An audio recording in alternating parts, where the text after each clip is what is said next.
5, quote, family units. Few, of course, were deported.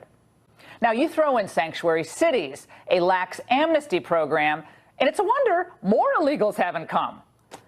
So the Trump administration is now trying to pick up the pieces of this lawless immigration system after decades of governmental neglect.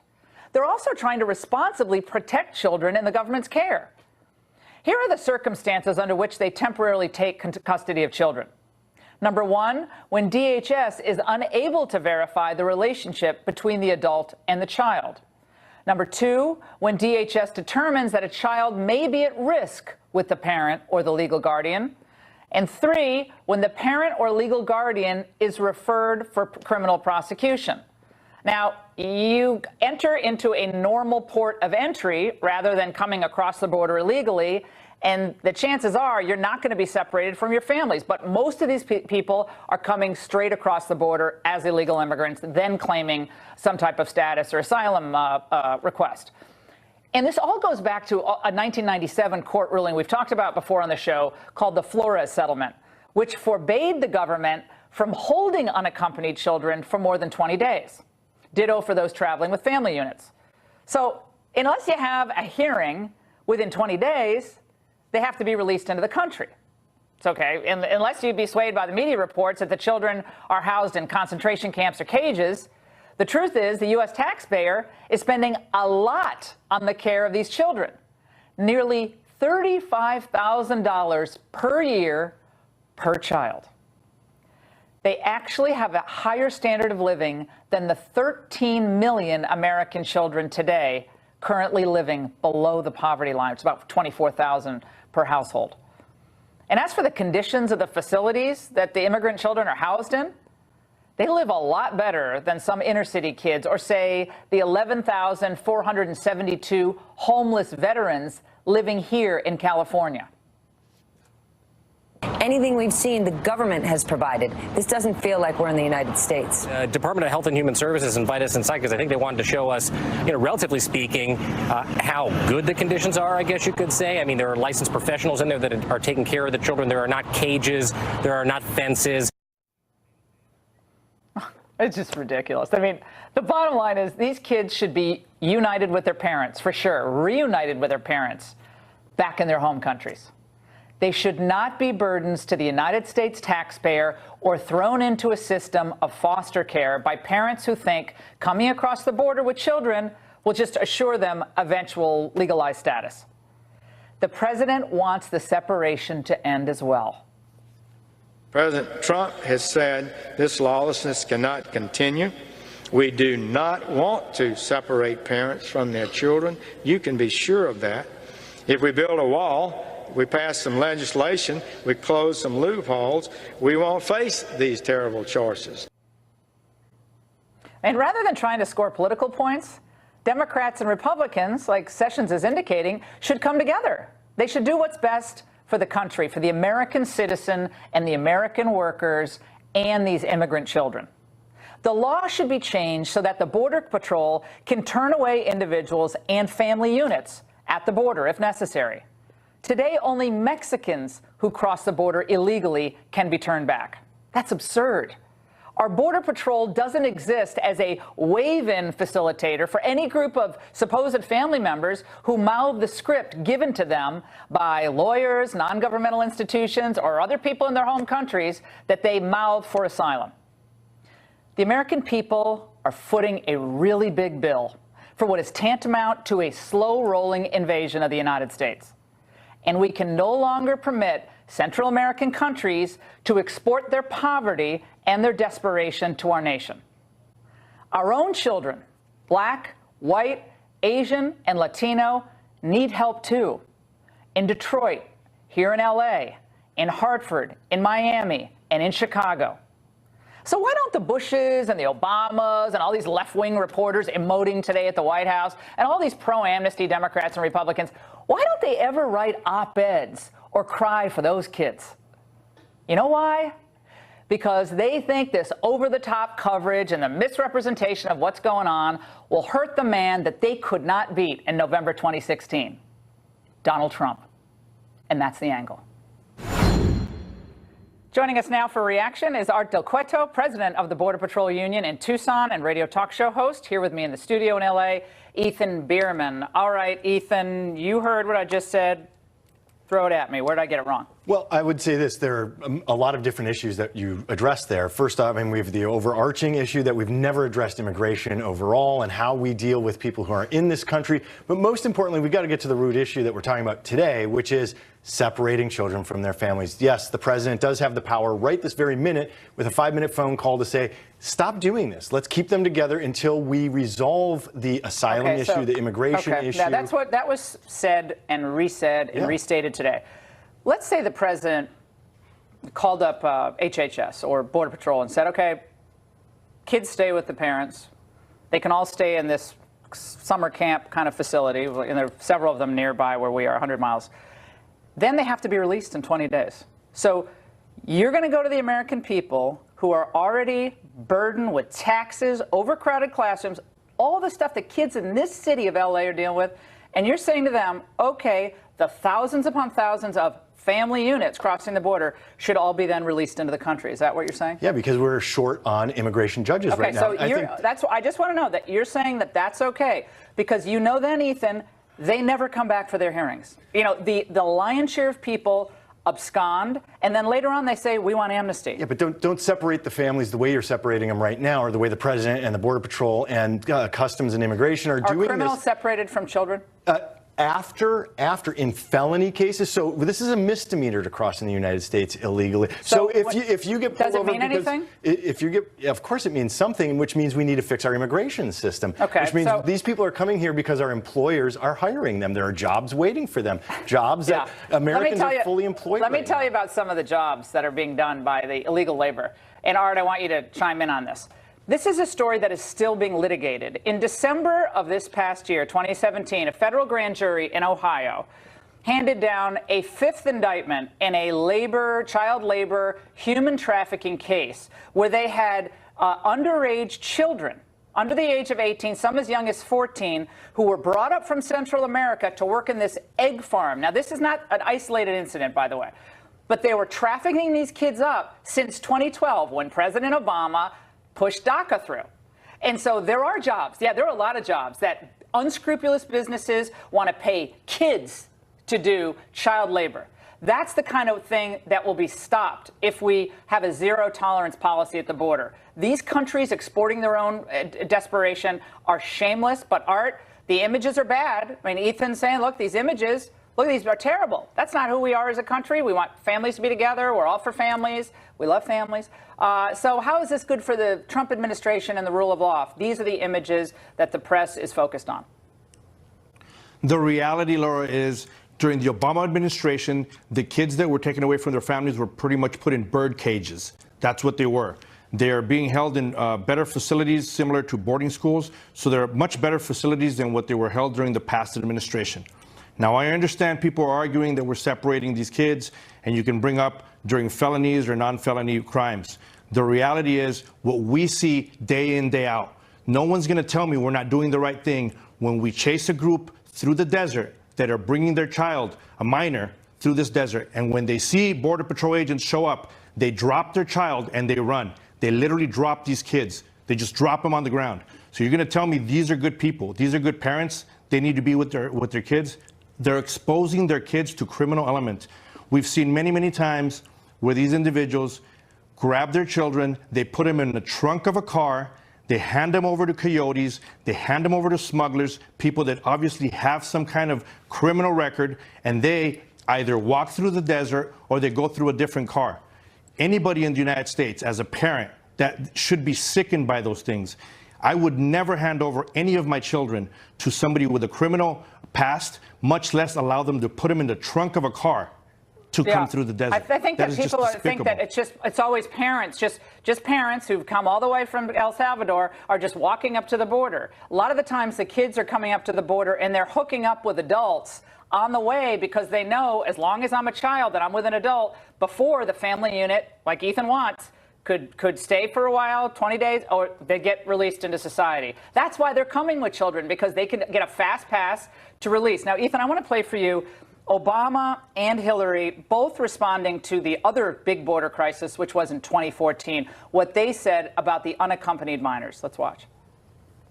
We have to send a clear message. Just because your child gets across the border, that doesn't mean the child gets to stay.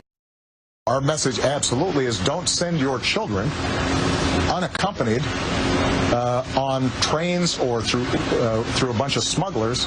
That is our direct message to the families in Central America. Do not send your children to the borders. If they do make it, they'll get sent back. Guess what? They weren't sent back. Almost none of them were sent back. And they heard that, perhaps, even though they weren't sent back. And so people came with their children. Right. Is this good? People coming They said the kids were going to go back. They never went back. Now they're taxpayer burdens, almost all of them. Oh, and a lot of them are actually now productive members of our society. Oh, really? As well. From 2014? They're like 13 years old. They're productive members. What are you talking about? They're in public schools. How many DACA recipients do you know? Some of them have become very successful members of our community. These aren't DACA recipients. These are people just from the couple of years ago. And they'll become successful. They're always valedictorians in your eyes. Not always, but many of them are productive in many different ways. But this is why we want to keep families together. They're fleeing desperate situations. We are so blessed and fortunate in this country that we don't experience that on a day-to-day basis. So we want to keep them together. Well, you might not experience on a day-to-day basis, but there are a lot of Americans, 13.2 million children, living below the poverty line, 18 or younger, 24,000 per household. These kids, $34,000 a year. That's what it costs the American taxpayers to take care of them. Those facilities are a lot nicer than the way some of these kids are living in inner city America today. And I don't think that should ever be allowed to happen. It's great to have you on, Ethan. It's always great to see you when I'm in town. And by the way, do you want to know the truth about the administration's policy on kids crossing the border? Well, stay right there. My exclusive interview with Attorney General Jeff Sessions. Going to ask him the tough questions coming up. Separating children from their parents and housing them in literally concentration camps along the border. Leftist politicians, from senators to Hillary Clinton, took their best shots. It is unacceptable in my mind, I think in the minds and hearts of any American, that someone can justify a policy of deliberate harm to children as a way to gain legislative leverage. In fact, what he's doing is holding these kids and their parents hostage to a whole set of other immigration issues. Separating families is not mandated by law at all. That is an outright lie. And it's incumbent on all of us, journalists and citizens alike, to call it just that. Okay, well, she should know something about lying, right? With emotions running this hot. So is this a PR battle the administration can win? Let's discuss all this with the head of the Justice Department. We are pleased to welcome Attorney General Jeff Sessions. First time on the Ingraham Angle. General Sessions, thank you so much for being with us. There's a lot to get to tonight, but you heard what Mrs. Clinton said, that this is a lie. This is not caused by the Obama administration. This doesn't have to be done. The president could pick up the phone tonight and stop this policy of separating children from their parents. What's the real truth there, General Sessions? Well, I guess what she's saying is the president could just issue a directive that everybody that enters the country unlawfully be released into the country and never be apprehended or stopped or prosecuted for the illegal entry.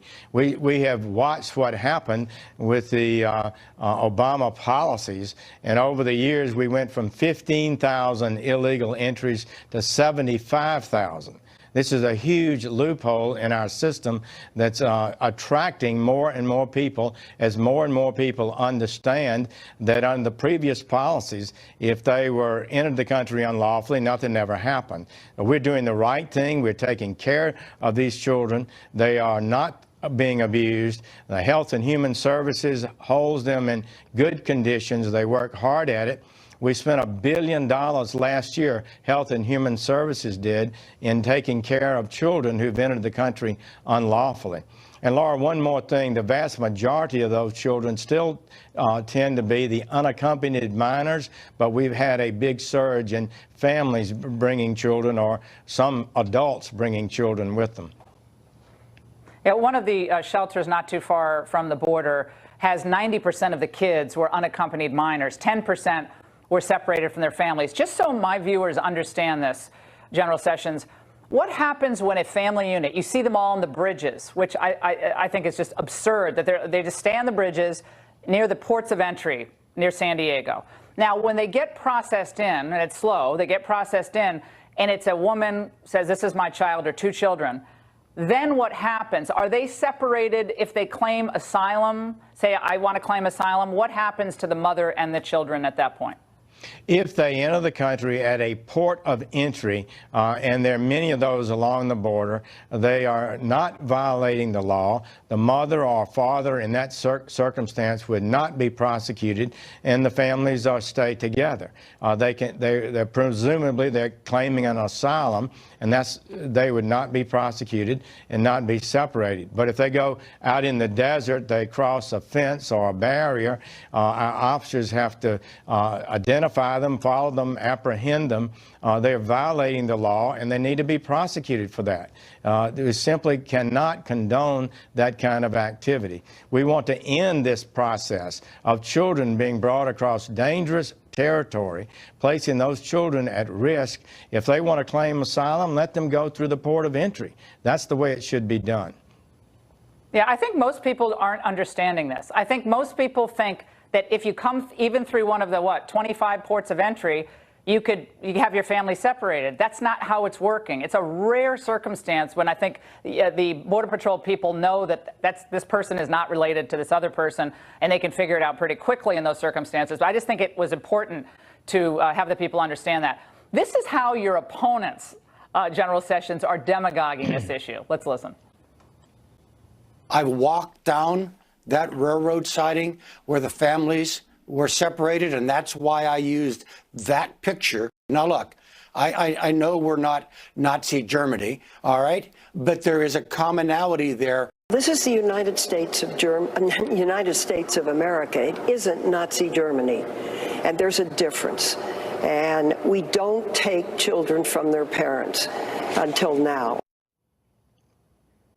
Nazi Germany, concentration camps, human rights violations. Laura Bush has weighed in, Michelle Obama, Rosalind Carter, got all the first ladies going back to Eleanor Roosevelt. She's apparently weighed in as well. General Sessions, what's going on here? Well, it's a real exaggeration. Of course, in Nazi Germany, they were keeping the Jews from leaving the country. But this is a serious matter. We need to think it through, be rational and thoughtful about it. We want to allow asylum for people who qualify for it, but people who want economic migration for their personal financial benefit and what they think is their family's benefit is not a basis for a claim of asylum. But they can make that claim. We will process it and review the situation and make a decision. Those children, if the parent brings them across the border in an unlawful area and the parent is deported, they will take the children home with them. That is true. If the parent claims asylum and is allowed to stay here, then the children stay here also and be kept in Health and Human Services custody. Yeah. General Sessions, is this policy in part used as a deterrent? Are you trying to deter people from bringing children or minors across this dangerous journey? Is that part of what the separation is about? Fundamentally, we're enforcing the law. If you break into the country in an unlawful... But is it a deterrent, sir? Well, are you considering this a deterrent? I see that the fact that no one was being prosecuted for this as a factor in a 5-fold increase in 4 years in this kind of illegal immigration. So yes, hopefully people will get the message and come through the border at the port of entry and not break across the border unlawfully. And let me get your quick thoughts, sir, if you would, on this looming showdown with congressional investigators. They're trying to get those documents, as you know, from your department. And Trey Gowdy, oversight chair, he said yesterday that officials will be held in contempt of Congress if the DOJ and FBI do not comply with the subpoenas. What are your thoughts on that?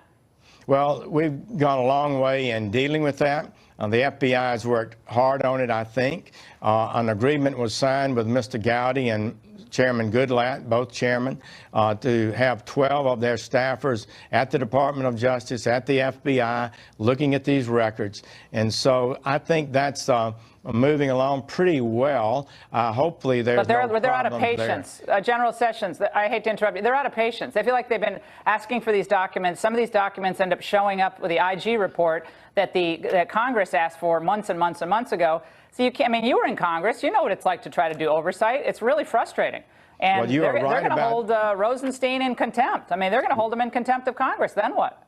Well, we have a responsibility to respond to Congress. We intend to be responsive to Congress. If we're running behind in production, we'll take efforts to step it up.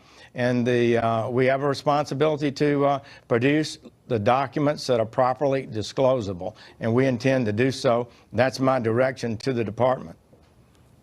Senator Sessions, Attorney General Sessions, just one more question. Are you involved at all in discussions about a possible recusal of Rod Rosenstein from overseeing Mueller, given the fact that he did sign one of those FISA warrants? It's a big, there's a big controversy in this case. I am not involved in that. He is the acting Attorney General for that matter, and he has to make his own decision as I had to make my decision. Got it. Got it. General Sessions, thank you so much for spending time with us tonight. Such important issues at the border. We really appreciate it. And we'll talk to you soon. And today, by the way, on Capitol Hill, the FBI director got an earful over the double standard on the investigations into Hillary and Trump. That's not all. We're going to tell you why Jim Comey may be in serious hot water for his own private email. Judiciary Chair Chuck Grassley wants investigators to find out if former FBI Chief Jim Comey discussed classified info in his personal emails. This was just one of the key developments in a hearing today over the Inspector General's report on the Clinton email investigation. DOJ Inspector General Mike Horowitz and FBI Chief Chris Wray testified, but Comey declined to appear. Let's discuss with Chris Hahn, former aide to Senator Chuck Schumer, and Matt Schlapp, chairman of the American Conservative Union, along with Peter Schweizer, author of the New York Times bestseller, Clinton Cash. All right, let's start with you, Peter. Haven't seen you for a while. What's your take on how this went down today with Horowitz appearing on Capitol Hill? It's amazing that Comey is, you see him on Twitter in Iowa cornfields, and he's at various national parks, but no time to come to Capitol Hill. Comey's strategy on this is to hope that this is going to blow over, that it's going to go away, that Washington will forget about it. And I think the opposite has to happen. I think we have to think about it this way, Laura. Think about when we have cases of police misconduct or prosecutorial misconduct in the criminal realm. A cop that's found having planted evidence or hiding evidence. We go and look at previous cases that police officer handled. We want to drill down and find out how bad the problem was. And I think we need to do the same thing here. So the IG report, as far as I'm concerned, is the beginning. It's not the end of this investigation. All right, let's go to Chris Hahn. Chris, Senator Kennedy at one point he seemed just bemused by this idea that no bias was found in the report, and he was questioning Horowitz on this issue. Let's watch. I think we have the soundbite. If we don't have the soundbite, we have it, don't have it. He said, do you honestly believe that the American people are going to look at this report and believe that, look at those emails, that there was no bias, that people weren't acting on bias? And Horowitz essentially said, well, that's why we found out that it impacts the credibility of the handle of the investigation. We laid out all the facts here. So it was interesting when he said that, Chris, because he seemed to say, well, we laid out the facts and we said it affects the credibility, but they couldn't conclude that it affected the ultimate outcome of deciding to charge Mrs. Clinton or not. It's kind of splitting hairs there, but he seemed to indicate, well, the bias was a factor in the credibility of the investigation. Look, if anybody was biased against in 2016 by the FBI's action, it was Hillary Clinton and her campaign. And, men will say just about anything they need to say in the middle of the night to try to impress a woman. And I think that's what was going on there. And whether or not that was evidence of bias, I don't know. I don't think Strzok should be involved with any investigations that touch the political system at all. But I think the results of 2016 were very clear. Nobody knew about the investigation going on into Russians meddling in the Trump campaign, and everybody knew about the Clinton email scandal, and that was what decided the election. Matt Schlapp. Yeah, I mean, please. So look, it's very obvious in 2016 that Donald Trump is going to get the nomination. And then Lisa Page is emailing her boyfriend, Mr. Strzok, saying, oh, my God, what are we going to do? And he says, we're going to stop him. And we learned that 7 days before he was put in charge of a counterintelligence investigation, this whole Russian Trump collusion thing. It was all done, Laura. It wasn't done to stop Russians from colluding in our investigation, in our election. It was all done to stop Trump. And that's why this message saying we'll stop him was removed, wasn't given to Congress, was removed from the servers. The IG had to find it through special means using DOD technology to find this message. It is a smoking gun. It was to stop Trump. Matt, please. Peter Schweizer, please, hold on, Chris. Hold on. Let's get back to Peter. We'll get back to you in a second, Chris. So, Peter, you heard General Sessions on the show just now. He is not going to wade in much to the document dispute between Congress and the executive branch. But it is a whopper. When you have the Congress now they're about to hold DOJ in contempt of Congress. They're going to subpoena these documents. These things aren't turned over in short order. Then it's just another administration official, just like Eric Holder during Fast and Furious. He was held in contempt of Congress, and he goes down, I guess, as he's one of the great attorney generals of all time. I mean, it's insane. Yeah, no, you're right, Laura. And look, the old adage in Washington, I think, is true. If you're hiding something, it's usually because you have something to hide. And that's what's so troubling. They have had to drag information out, whether it's from the FBI or DOJ, as it relates to the Hillary Clinton investigation, to the Russia investigation, you name it. They've had to drag it out of the DOJ and the FBI. Why is that? It's not simply because they're trying to protect sources. That stuff is redacted. It's taken away. It's deeply embarrassing to this institution. And by the way, the comment that the FBI was biased against Hillary Clinton is laughable. To have the FBI director stand up in front of the country and absolve Hillary Clinton of her crimes is not his role, is not his responsibility, and it was the FBI putting the seal of approval essentially on her conduct from a legal standpoint. That's unprecedented, unprecedented in American history. And the letter that they sent 11 days before the election reopening the investigation. That had nothing to do with any bias against Hillary Clinton. Let me speak to the letter. I gotcha. Let me speak to the letter. Look, and let me also let me go back to Matt's point. Chris, let me get one point, then I get to talk. One at a time, guys. Oh, hold on a minute. Wait. I've been waiting for about 3 minutes. Let me go back to your point there, Matt. You're seizing on a very minute thing in that IG report. The IG report was very critical of Comey and the way he treated Clinton. It was critical of a lot of things. Strzok and Page were definitely doing things they shouldn't have been doing. But let me tell you, I'm sure all three of us have said things to a woman that we could not do to try to impress them. So we seem stronger. Would you stop saying that? Chris, if this were, hold on, Matt. If this were happening to Hillary Clinton, where you had two Trump people or two people burrowed in who despised the Clintons, were laughing at the Clintons behind, and then they said, oh, we're going to stop this. We need an insurance policy.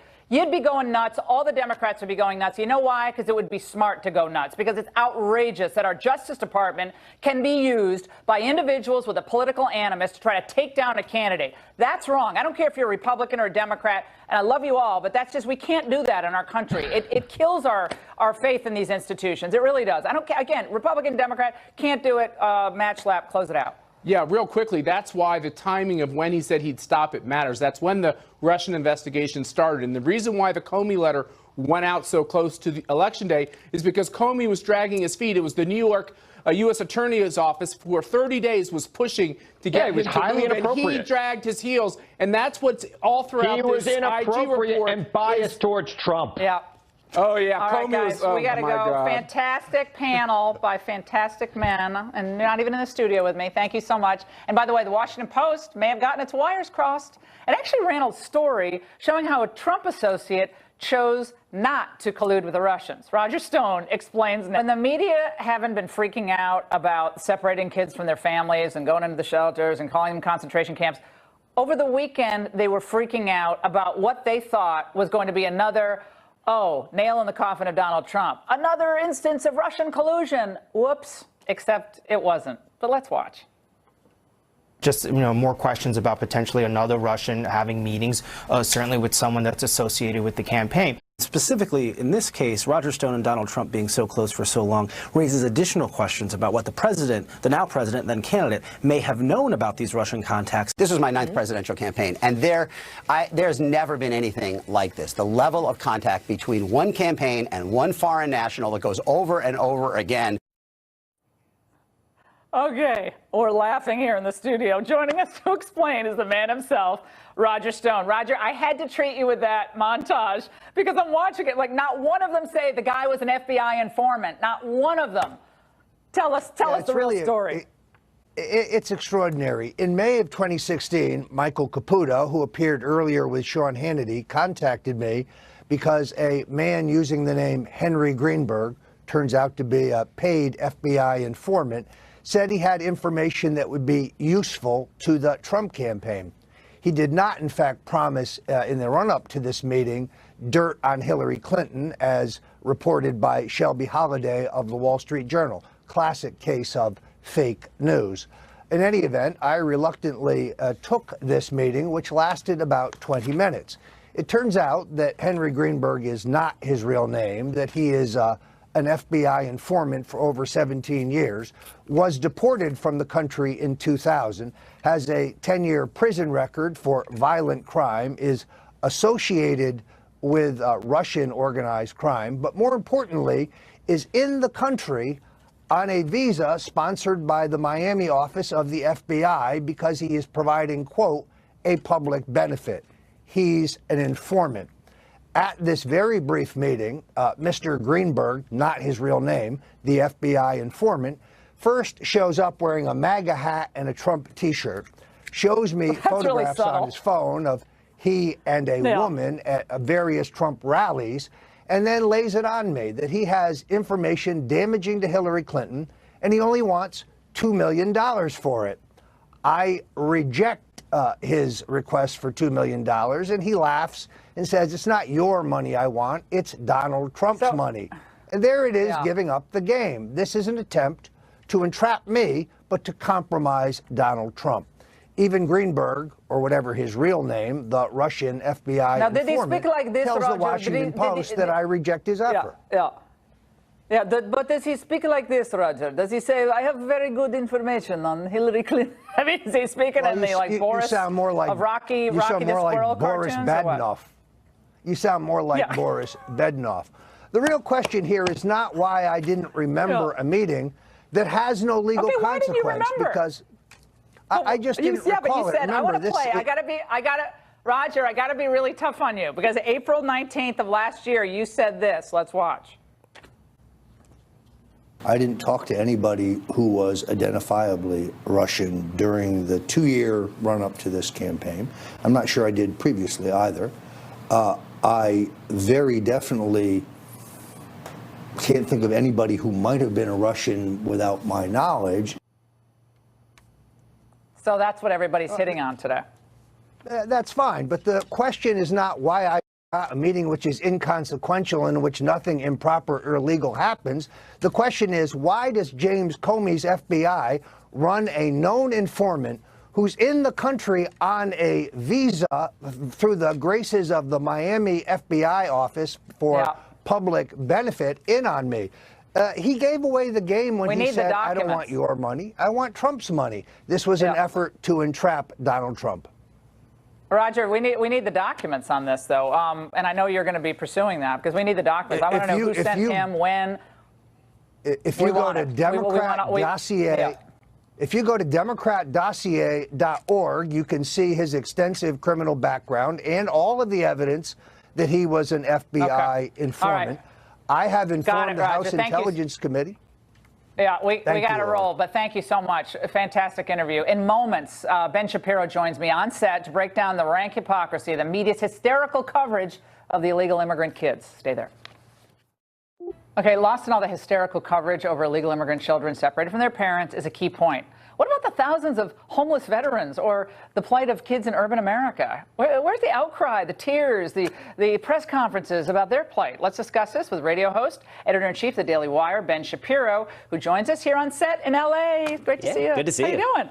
So I know you've been through this racket before with how they're playing this border issue, but what is the truth about how illegal immigration has affected this state, this city, this community? I mean, the costs to the state are just enormous. I mean, you're talking billions of dollars. It certainly affected the city itself. It's affected the level of criminality in the city. It's affected the budget of the city. And it's affected, pretty much every aspect of the city, including how the city itself is run. So while Eric Garcetti, who's the mayor of the city and now wants to run for president on the Democratic ticket, ignores the 55,000 homeless people, 11,000 homeless veterans in the state. And 55,000 homeless people who fill Dodger Stadium just in the city alone. And he wants to run for president, but meanwhile he's going to virtue signal about illegal immigration because it's a political winner in this particular state. And for the Democrats to run down to the border, I'm going down there tomorrow, they're running down to the border and like, oh, what this is just, we're inhumane. This is an inhumane series of actions by Donald Trump. You pointed out during the break how President Obama viewed the deportation issue. Now, in 2014, Jay Johnson, who was then Homeland Security Secretary, he explicitly said that we are taking the measures we are taking to deport entire families of people as a deterrent. That was his language, deterrent language.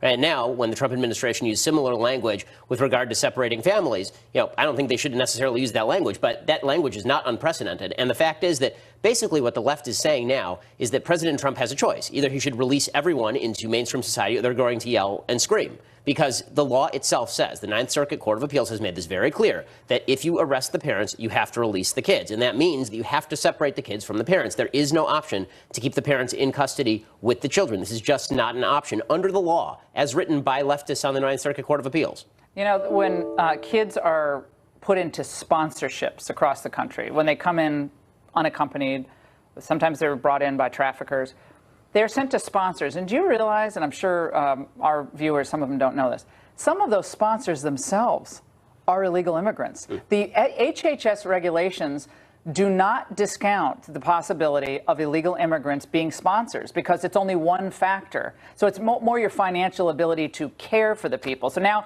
illegal immigrants are sponsoring illegal immigrants in the United States of America. Close it out. I mean, the Ninth Circuit Court of Appeals has actually suggested that perhaps the best policy would be to take one of the parents and release them alongside the children so that we can actually start releasing more people into society. It's pretty clear what the left wants here. And for all the talk about the delays in how long kids should be in custody, the fact is, unless the left released everyone, unless Trump released everyone, the left would be deeply unhappy. All right, Ben Shapiro, great to see you, man. Great to see you. All right, and we'll be right back closing this out. Stay there.